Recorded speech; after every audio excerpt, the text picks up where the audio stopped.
탈북민 사업에서 첫째도 둘째도 트라우마다. 할 수 있다, 자존감 이런 걸 심어주는 것도 중요하겠다.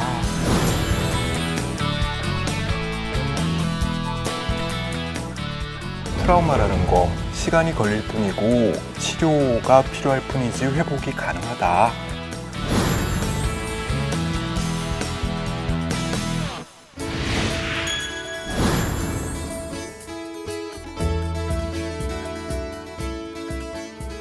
저는 예전에 생방송으로 라디오 프로그램 할 때 그 꿈을 곧잘 꿨거든요.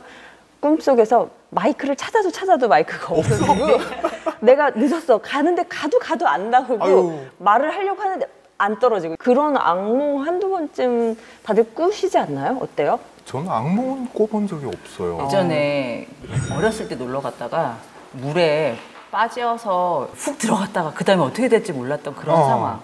죽진 않았으니까.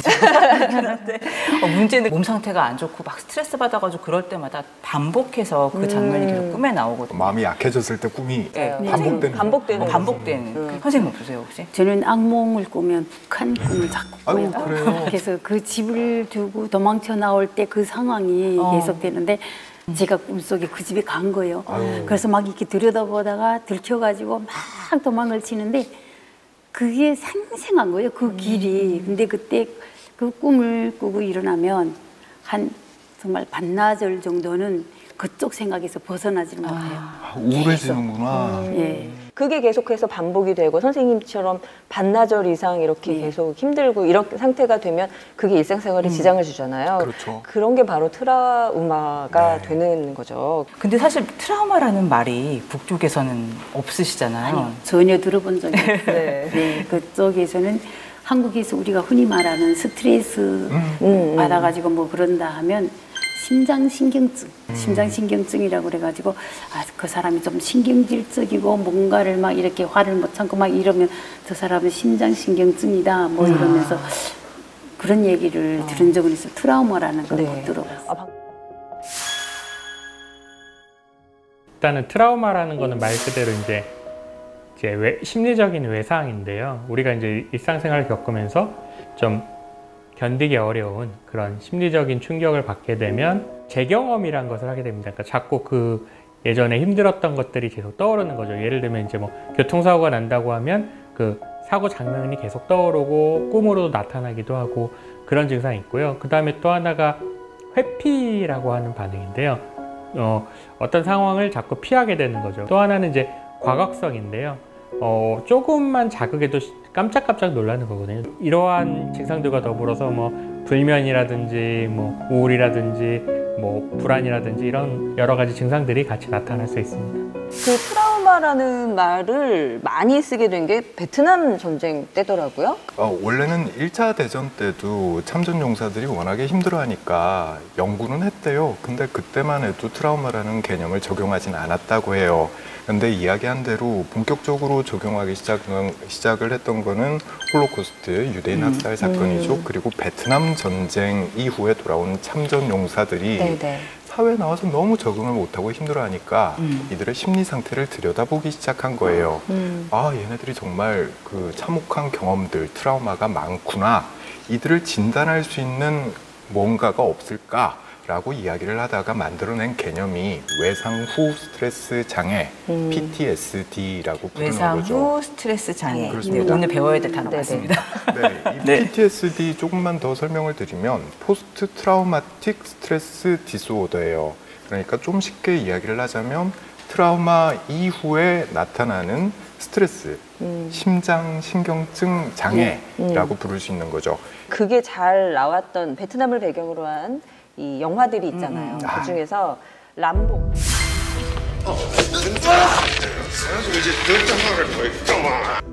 전쟁에서 돌아온 전쟁 영웅의 사회 복귀 이거를 사회적으로 국가적으로 어떻게 해야 되느냐 이런 부분까지도 조명을 한 영화인데 이 내용 중에서 보면 베트남전 종결하고 미국 사회에 와서 참전 용사들이 다들 적응을 못하니까 그 중에서 한 말이 있더라고요.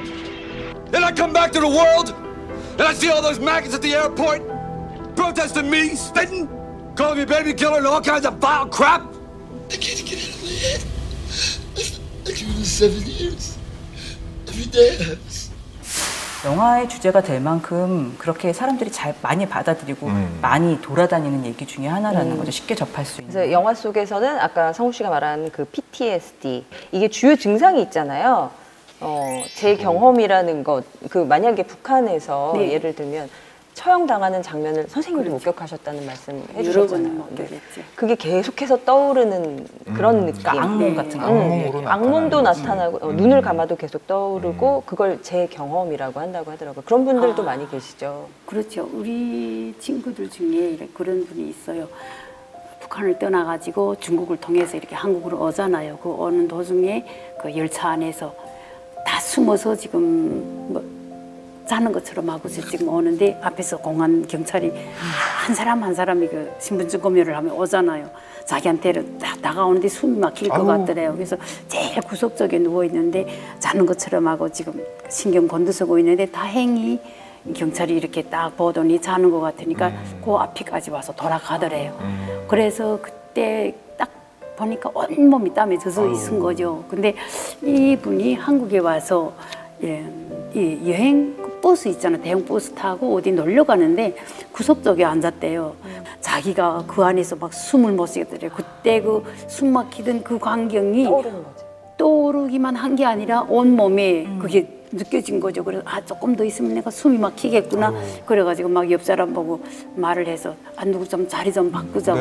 그래가지고 밝은 데로 나와서 바꿔 앉으니까 증상이 다행히 없어지더래요. 그러니까 그런 걸. 그분도 사실은 평소에 생활하실 때는 그런 증상을 못 느끼셨는데. 못 느꼈는데 그 비슷한 환경이 되니까 그때 생각이 탁 나고 생각만 난 게 아니라 온몸이 그걸 반응한 거죠.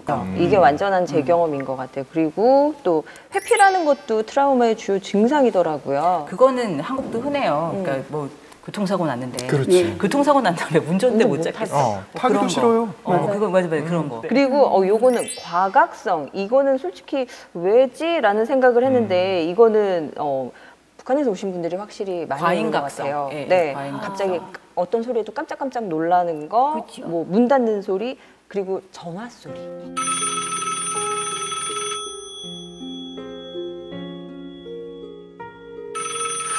북한에서 딱 나와서 중국에서 숨어 살잖아요. 숨어 살 때 이렇게 공안 경찰이 계속 이렇게 갑자기 검열을 온단 말이에요. 그러면 주위에 그 지인들이 전화를 해줘요. 그러면 그다음에 전화기 놓고 남의 집 우방 어디로 막 피해야 되고 뭐 수수 집가리에도 숨어야 되고 어쨌든 그런 상황이란 말이에요. 그러니까 전화벨 소리만 딱 울리면 저는 핸드폰 소리는 괜찮은데 집 전화 소리만 울리면 속에서 뭐가 덜렁 내려가는 것처럼 덜컥 내려가는 느낌. 그래서 선생님 지금도 그러세요? 지금도 그랬는데 그래도 많이 나아지게 한국에 와서도 몇 년까지는 그랬어요. 그리고 정복 입은 사람만 보면 피하고 가슴이 덜컹 또 내려앉는단 말이에요. 공안 같아서. 오랫동안 남아있더라고요. 그런 걸 과잉각성이라고 한다는 거죠. 그렇죠.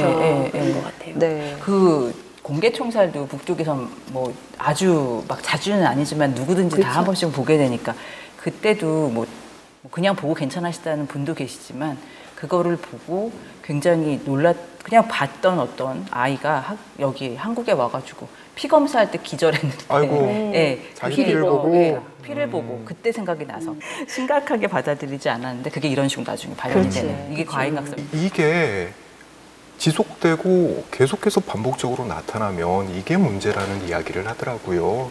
남한 사회도 트라우마가 없지 않아요. 그렇죠. 뭐 사회에서 사회 문제로 대두됐다 이런 얘기도 이제 기사를 자주 보거든요. 그렇죠. 네. 일본의 식민지 겪었고 분단 그리고 뭐 전쟁도 다 치렀고 그리고 남한에서는 고도의 압축 성장 그리고 지금까지도 이어지고 있는 게 좌우의 대립. 그러니까 이건 분단에서 이어져 오는 거잖아요. 이렇게 한국 사회에서 다들 피곤하고 이런 것들을 스트레스를 받고 이런 게 바로 남한의 국민들이 트라우마에 시달렸다고 해도 과언이 아니다란 말이 국민 하더라고요. 전체가 겪는 트라우마 그렇죠. 이야기를 하는 거군요. 그게 바로 공동체 트라우마라고 하더라고요. 사건 사고도 사실 이 트라우마에 많이 들어가는데 사회 전체가 휩쓸릴 수 있을 만한 큰 사건이 북한 예를 들어서 세월호 또 있어요.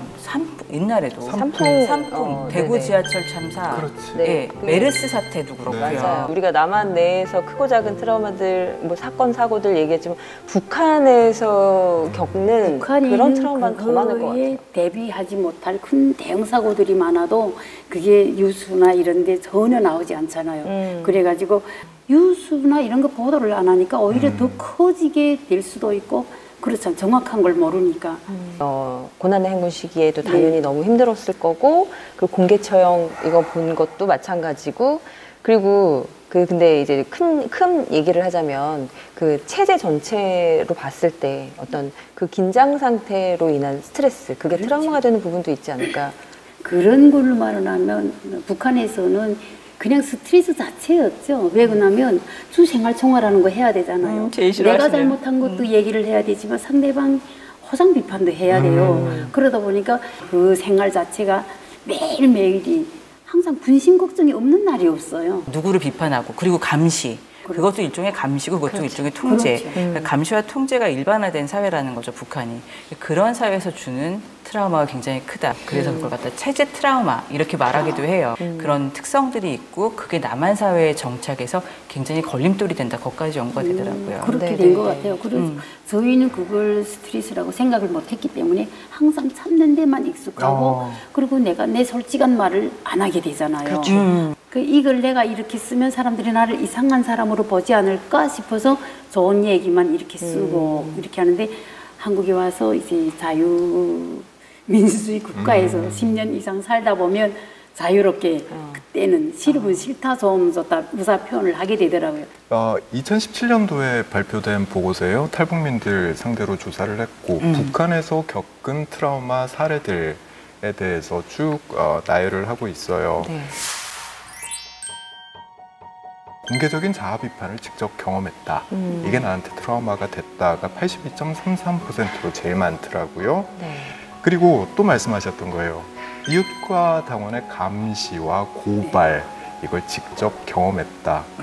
이게 57% 순이었고요. 그리고 또 고난의 행군 시절처럼 지속적인 굶주림, 또 심한 경우는 고문을 당하기도 하고요. 이렇게 인간적인 고난을 경험했다가 64% 말이 나오죠.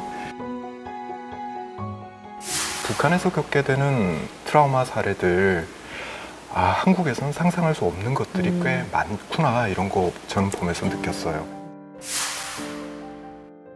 근데 탈북할 때 제가 7월 5일 날에 넘었거든요. 도망강 넘었는데 이전에는 무릎 아래로 왔다 갔다 했대요. 물의 깊이가. 근데 우리가 넘을 때는 장마철이라 그때 며칠일 동안 그냥 장마비가 내렸던 차라 조심조심 내려가다가 쭉 미끄러서 아예 누웠어요. 물 밑에서. 그때 이렇게 죽는구나 하는 생각이 먼저 들어갔거든. 그런데 어떻게 살라고 했는지 물 바닥을 차고 올라오면서 극도하게 요구되는 그 순간에 머리가 물 위로 올라가서 호흡을 다시 하게 됐고, 그게 제일 지금도 많이 힘든가 봐요. 또 때로는 꿈을 꿀 때도 이따금씩 그런 장면이 나와갖고 소름이 쫙 끼쳐갖고 사람을 찾아야 되겠는데 사람이 주변에 없어갖고 막 헤매다가 깨나는 이런 형태도 있고, 물 깊은 물 보게 되거나 아니면 태풍 물 보게 되나 바닷물 보게 되나 아니면 홍수라든가 깊고 큰 물을 보게 되면 절로 막 이렇게 몸이 움츠러들면서 경직되는 이런 감이 들고 너무 아슬아슬한 순간들 지금도 생각하면 떨려요. 지금 말하는데도 지금 또 떨리거든요. 탈북하면서도 힘들고 중국에서 20살 때도 힘들고 그리고 또 이제 뭐 삼국을 통해서 오면서 거기 떠날 때 12명이 떠났는데 한국에 도착한 거 7명, 그러니까 5명이 아우, 그래요? 목숨을 잃은 거죠. 그런 경우에 사실은 같이 오다가 누구 하나 죽었을 때 그것도 사실은 트라우마가 되잖아요. 내 가족일 수도 있고 동료일 수도 있고 지인일 수 있는데 그런 분들도 많이 계시죠. 그렇게 그걸로 지금도 힘들어하시는 분들이나 그 이야기만 나오면 눈물을 흘리죠. 근데 일상생활에서는 그거를 뭐 표현하고 자기가 힘들어서 일을 못하거나 이러지는 않고 다 견디고 있는 것 같아요. 북한을 떠나서 제3국을 거쳐서 오는 그 과정에서 정말 잊을 수 없는 그렇죠. 기억들, 경험들을 많이들 하시게 되는 것 같아요. 아까 말씀드렸던 그 보고서를 보면 탈북 기간에 겪은 트라우마 사례들 네. 보통 거의 중국을 한 번씩은 거치기 때문에 그렇죠. 중국에서 많이들 그렇게 당하시는데 네. 납치, 유괴, 특히 여성들의 경우에 인신매매. 성매매. 네, 그렇죠. 인신매매 그렇죠. 27.57%로 이게 가장 많더라고요. 인신매매가요. 그 27.5%라고 해도 여성들이 저는 솔직하게 다 말을 안 드러내서 그래. 그렇지 그렇죠. 더 많을 더 거예요. 많죠. 네. 그 거의가 그걸 거치지 않으면 중국에서 그 살아남기가. 말을 못 붙여요. 아, 그리고 뭐 이제 탈북 과정에서는 북속에 대한 트라우마도 있는 분들 많이 계시다고. 그건 거의 다가 있죠. 그 트라우마는 북송되면 안 되니까 그래서 뭐 정말 누가라도 알려주면 집가리에도 들어가 숨어 있고 남의 집 곳간에도 들어가 숨어 있고 그렇게 하면서 뭐 진짜 그렇죠. 다들 그걸 겪었죠.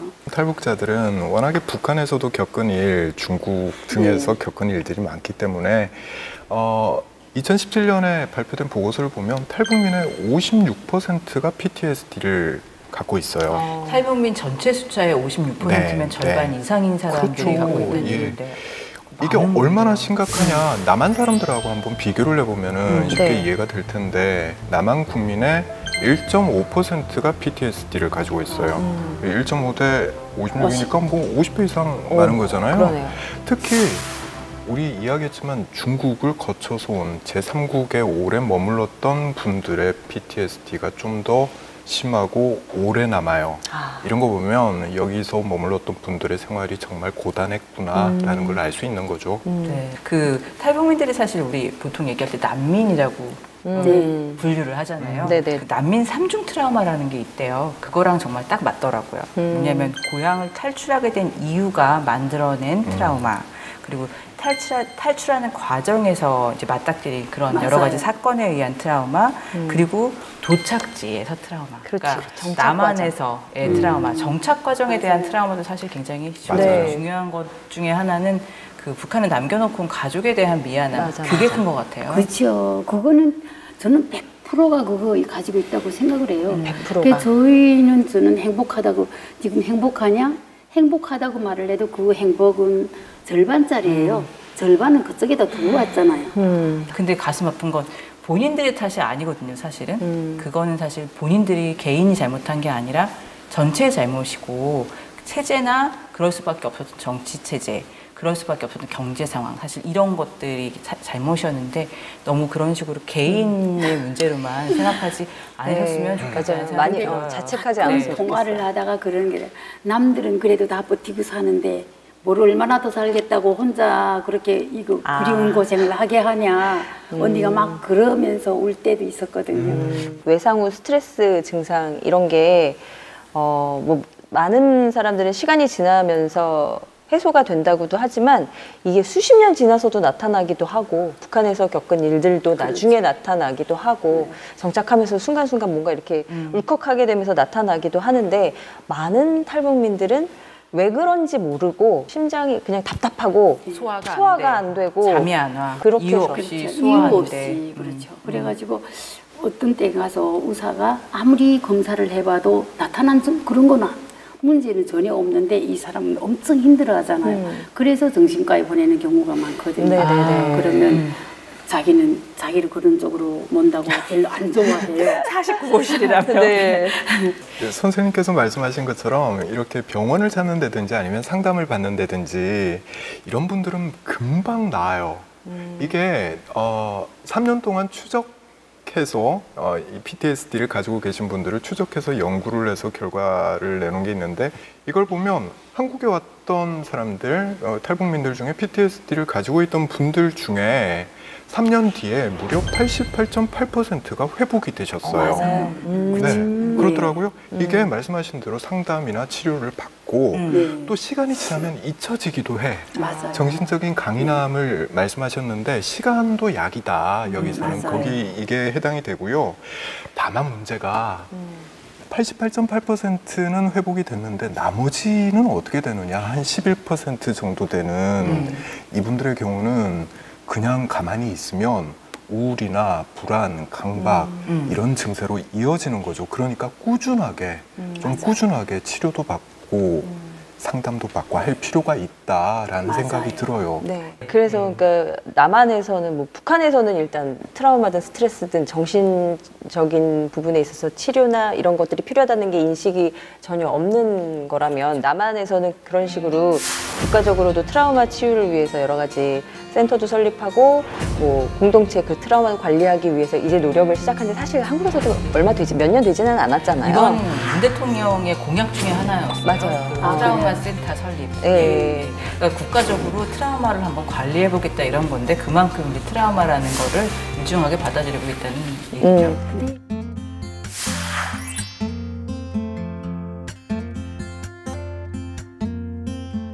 탈북자들이 여기 와서 생활하면서 보면 북한에서의 트라우마 그리고 또한 여기 와서의 새로운 환경에서의 또 트라우마 이렇게 중첩되는 트라우마 때문에 이게 또 더 힘들거든요. 탈북민 사업에서 첫째도 둘째도 트라우마다. 그리고 서로가 보듬어주고 서로가 그 만남의 잠과 공유의 장을 같이 하면서 공유 공생하는 이게 진짜 좋은 힐링 장소다. 별거 없어요. 그래서 저는 탈북민 여성들은 모여놓고 노래만 시켜요. 예, 그래서 앉아서 이분들이 격줄로 와서 자기네끼리 자기 고향 사람들끼리 만나서 서로가 인정해주고 그 함께 같이 공유하고 이걸 진짜 요구하거든요. 그리고 힘들지. 나도 힘들었다. 나도 바로 너네 출신이었는데 이렇게 했다. 할 수 있다. 이런 자신감, 자존감 이런 걸 심어주는 것도 중요하겠다. 인지치료라고 해서 트라우마의 어떤 상황이라든지 이를 어떻게 대처해야 되는지 하는 인지적인 그런 것을 도와주기도 하고요. 지속 노출 치료라고 해서요. 트라우마 상황을 계속 노출시켜가지고 이를 좀 어떻게 극복하는지 이런 것들을 하는 치료도 하고요. 또 최근에는 EMDR이라고 해서요. 트라우마 상황을 떠올리게 하면서 이제 안구에 자극을 줘서 우리 뇌 속에서 이 트라우마 상황을 좀 잘 처리하게 할 수 있는 그런 치료법을 또 사용하기도 합니다. 그쪽에다가 만약에 트라우마가 있다고 하면 그렇게 하세요 저희가 얘기할 수는 없거든요. 개념도 없는데 제일 중요한 건 그거 같아요. 트라우마라는 것이 있고 그런 것들이 내 인생에 영향을 주고 나의 정신적인 상처도 신체 상처에 못지않게 나한테 영향을 줄 수 있다는 걸 인정하는 것 자체도 굉장히 중요한 것 같아요. 맞아요. 심리치료를 할 때 가장 첫 번째가 내가 갖고 있는 문제가 이거구나라고 자각하게 하는 거예요. 네네. 거기가 첫걸음이기 때문에 네. 의사 선생님들 만나서 이야기 듣다 보니까 이 단어를 쓰더라고요. 외상 성장. 네네네. 트라우마가 나중에는 내가 한 단계 성장하는데 뒷받침 역할을 해주더라, 도움이 되더라 이런 거예요. 그러니까 전화위복이란 말이 될 것 같은데 외상이라는 거, 트라우마라는 거 시간이 걸릴 뿐이고 치료가 필요할 뿐이지 회복이 가능하다. 그리고 트라우마가 성장의 원동력이 되기도 한다. 이 이야기 맞아요. 꼭 하고 싶어요. 네. 이때 필요한 게 자기 효능감. 내가 뭐든 할 수 있어. 날 믿는. 그렇지. 그게 바로 외상 후 성장의 원동력이 되는 네, 거죠. 네. 그래서 그런 작은 것부터 식물을 하나 잘 키워서 꽃을 피우고 열매를 맺는 걸 보는 것부터 그리고 아니면 뭐 강아지나 고양이를 아주 잘 키워내는 것 이런 것들을 보면서 성취감 이런 거 아주 작은 것부터 느껴나가면서 내가 뭐든지 할 수 있어 라고 생각하는 거 그게 그렇지. 굉장히 중요하다고 하더라고요. 자존감을 높이는 게 매우 그렇죠. 중요하죠. 네네네. 저는 이 트라우마나 이런 스트레스 이거는 그냥 본인이 스스로가 이겨낼 수 있다고 생각을 많이 했댔거든요. 근데 내 혼자 힘으로 그냥 참고 이겨낸다고 될 수 있는 일도 아니고 많이 배웠습니다.